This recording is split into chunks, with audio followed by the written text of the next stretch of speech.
नमस्कार दोस्तों, आज हम देखेंगे तद्भव तत्सम जो सभी परीक्षाओं में आते हैं।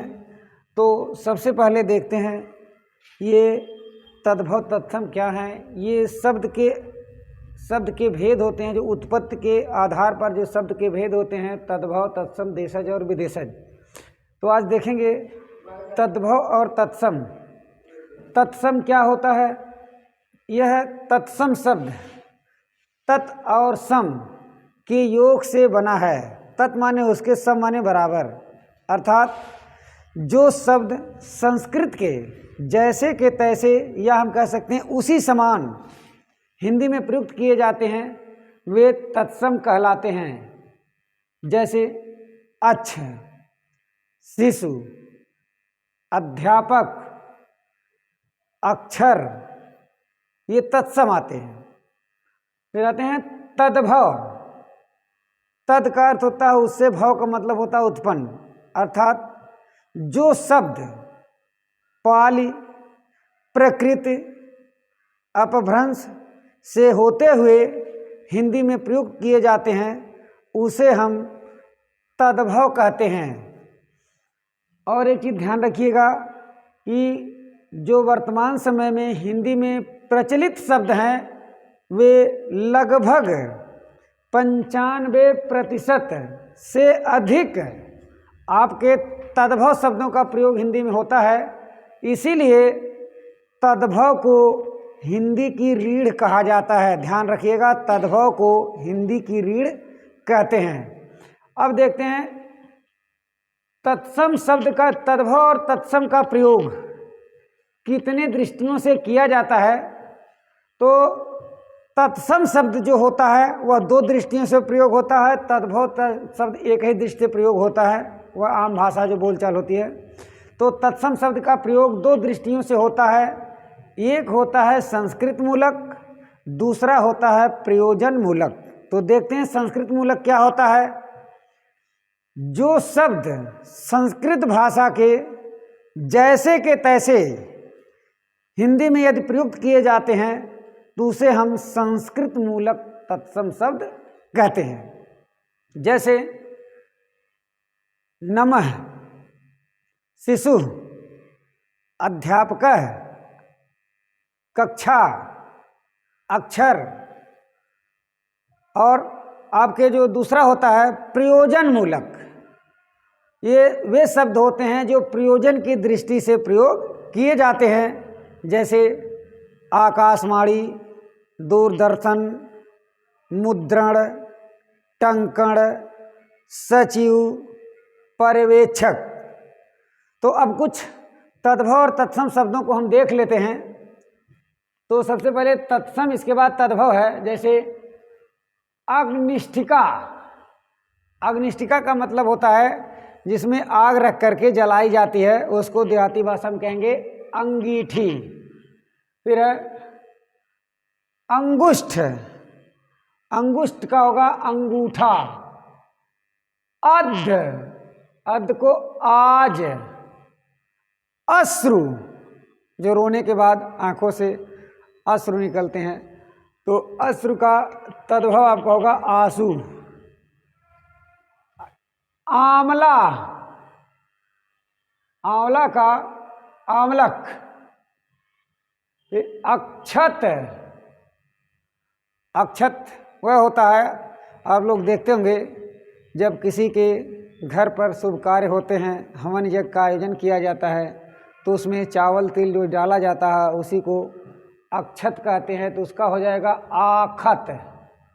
फिर है अंगुली, अंगुरी, अंगुली का अंगुरी। फिर है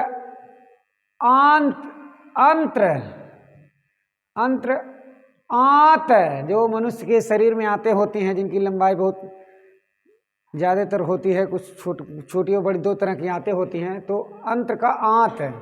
फिर है आर्द्रक, अदरक। अट्टालिका, अट्टालिका का होगा अटारी, यानी कोठा जिसको कहा जाता है।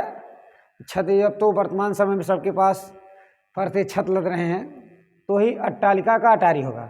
फिर अछोट, अखरोट जो छोटे छोटे फल होते हैं। अछवाट, अछवाट का होगा अखाड़ा। ये अखाड़ा होता है, पहले लोग वहाँ पर कुश्ती सीखते थे, कुश्ती लड़ते थे, उसी को अखाड़ा कहा जाता है। उसका प्रचलन बहुत कम हो गया, आज भी कहीं कहीं पर होता है। फिर इकल, इकल का अर्थ होता है अकेला।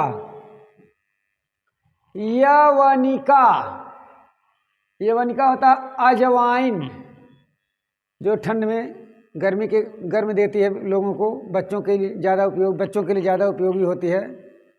फिर ईयत, ईयत, ईयत का इतना।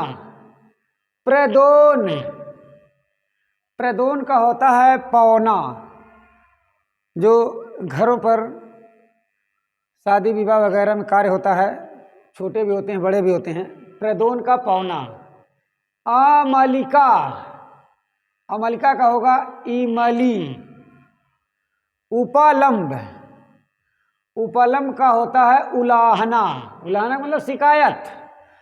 आप लोग जानते भी होंगे, एक आपके सूफी काव्य धारा में बहुत ही मशहूर सूफी काव्य धारा के कवि थे नूर मोहम्मद, जो आजमगढ़ और जौनपुर की सीमा के रहने वाले, यानी बरदा ठेकमा के रहने वाले थे।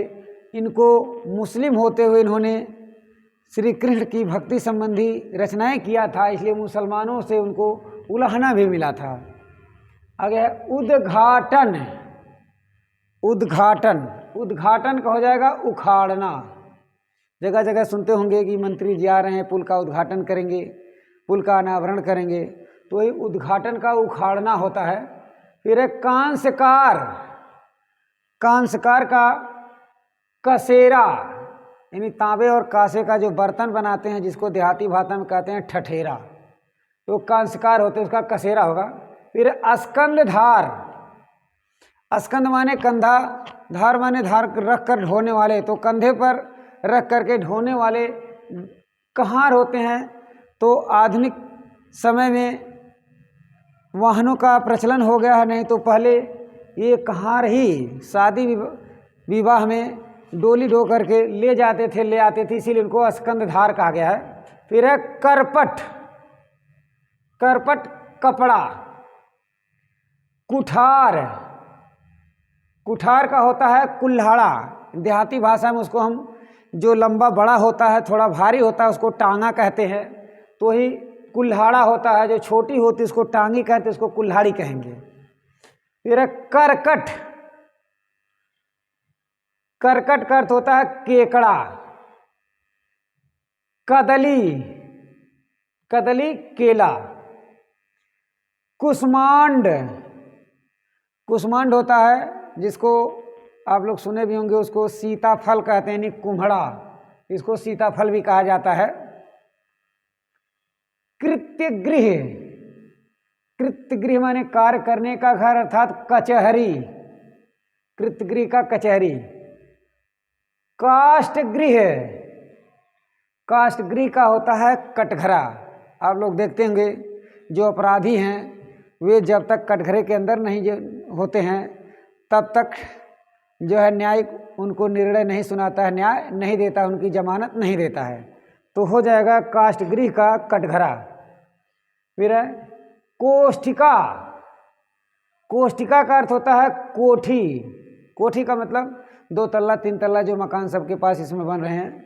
फिर आते हैं कूर्चिका, कूर्चिका का अर्थ होता है कूची, जिसकी सहायता से एक चित्रकार जो होता है अच्छी से अच्छी मूर्तियों को बना देता है।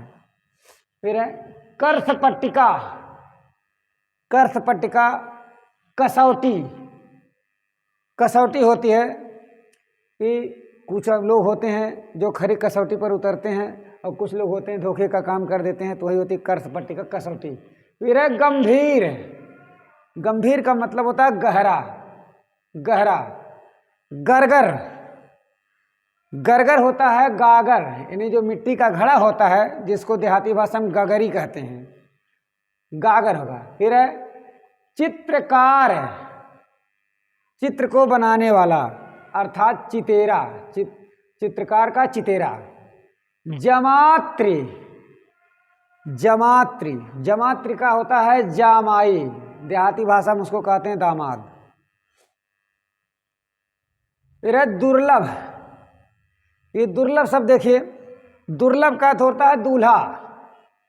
तो लोग अपनी कन्या के विवाह के लिए जब वर को ढूंढते हैं तो बहुत दुर्लभ हो जाता है, बहुत समय लग जाता है ढूंढने में, शादी करने में, इसीलिए इसको कहा गया है दुर्लभ।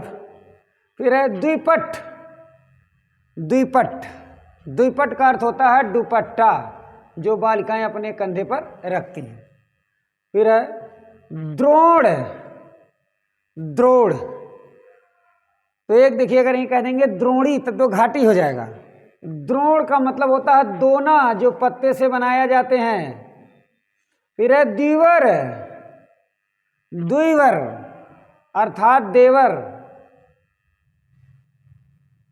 देवर। फिर है सहेलनी, सहेलनी साथ साथ हिलने वाली या चलने वाली अर्थात सहेली, सहेलनी सहेली होगा। निर्गलन, निर्गलन का होता है निगलना, निगलना। तो देखिए ध्यान दीजिएगा, एक शब्द है नातिक। कुछ लोग कहते हैं कि ये हमारे लड़की का लड़का हमारा नाती है, लेकिन यहाँ नाती नहीं, नातिक शब्द लिखा गया है। तो नातिक होता है नाई, जो आपके बाल काटते हैं, ये नाई होते हैं। फिर है पीठिका, पीठिका का मतलब होता है पीढ़ी, एक पीढ़ी से दूसरी पीढ़ी, दूसरी पीढ़ी से तीसरी पीढ़ी हम कह सकते हैं। जैसे वंशानुक्रमण होता है, पीढ़ी दर पीढ़ी हस्तांतरित होता रहता है, उसके कुछ न गुण अगली पीढ़ी में आते रहते हैं, तो ही होता है पीठिका का पीढ़ी। फिर है परपटा, परपटा होता है पराठा, पराठा। फिर है प्रतिच्छाया, प्रतिच्छाया का मतलब अपनी ही छाया। फिर परछाई, अर्ध तृतीय, अगला है अर्ध तृतीय, अर्ध तृतीय दो के बाद जो तीसरा होता है उसका आधा, तीसरे का आधा नहीं ढाई कह देंगे, दो के बाद जब तीसरा नंबर आता है उसका अर्ध कर देंगे तो ढाई हो जाएगा, अर्ध तृतीय का ढाई होता है। आगे चलते हैं। फिर है परस्व, परस्व, परस्व का होता है परसों, लोग कहते हैं आजकल परसों, तो परस्व का परसों। फिर है पुष्कर, पुष्कर का होता है पोखर या तालाब, पोखर या तालाब। प्रत्यभिज्ञान, अगला है प्रत्यभिज्ञान, प्रत्यभिज्ञान का मतलब होता है पहचान। कुछ लोग कहते हैं हम आपको नहीं पहचान पाए, तो उसका तत्सम होगा प्रत्यभिज्ञान। फिर प्रतिवास, प्रतिमा ने बगल, वास निवास करना, जो हमारे बगल में निवास करता है उसको हम प्रतिवास कहते नहीं, पड़ोस है, यहीं लिख देंगे प्रतिवासी तो हो जाएगा पड़ोसी। फिर बंध्या, बंध्या उसको कहा जाता है जिस स्त्री से कोई संतान उत्पन्न ना होती है, उसके लिए एक शब्द बंध्या भी है, तो उसका बाज हो जाएगा, बाज। वामन, वामन बौना, यानी छोटे आकार के जो होते हैं। फिर है बरकर, बरकर का अर्थ होता है बकरा। वातुल, देखिए यदि ऊपर हमने रेफ लगा दें तो वर्तुल हो जाएगा, वर्तुल माने गोलाई हो जाएगी, तब गोलाई का हो जाएगा, लेकिन यहाँ वातुल लिखा है, वातुल का हो जाता है बावला, बावला या पागल। भुभुक्षा, तो देखिए भुभुक्षा हमने अगली वीडियो में डाला था, वाक्यांशों के लिए शब्द है भूख की इच्छा, यानी भुभुक्षा कहते हैं, तो यहाँ भुभुक्षा का भूख हो जाएगा। फिर है मधुक, मधुक का अर्थ होता है महुआ, जिससे मदिरा बनाई जाती है। मत्सर, मत्सर का अर्थ है मच्छर, मत्सर का अर्थ है मच्छर। लगुट, लगुट का अर्थ होता है लकड़ी, इसकी उपयोगिता हमेशा कीमती वस्तु बनाने में होती है, सामान बनाने में होती है। फिर है हरिद्रा। हरिद्रा होता है हल्दी। सूकर, तो उस पर मत जाइएगा कि जो है सूकर खेत उनका जन्म हुआ था मलिक मोहम्मद जायसी विद्यापति का, तो सूकर का सुअर हो जाएगा। फिर अर्धपूरक। अर्धपूरक का अर्थ होता है अधूरा, यानी आधा, जो पूरा ना हो। फिर अनुत्य। अनुत्य का अर्थ होता है, अनुत्य का अनूठा। अनुत्य का अनूठा होता है। थैंक यू दोस्तों, नमस्कार।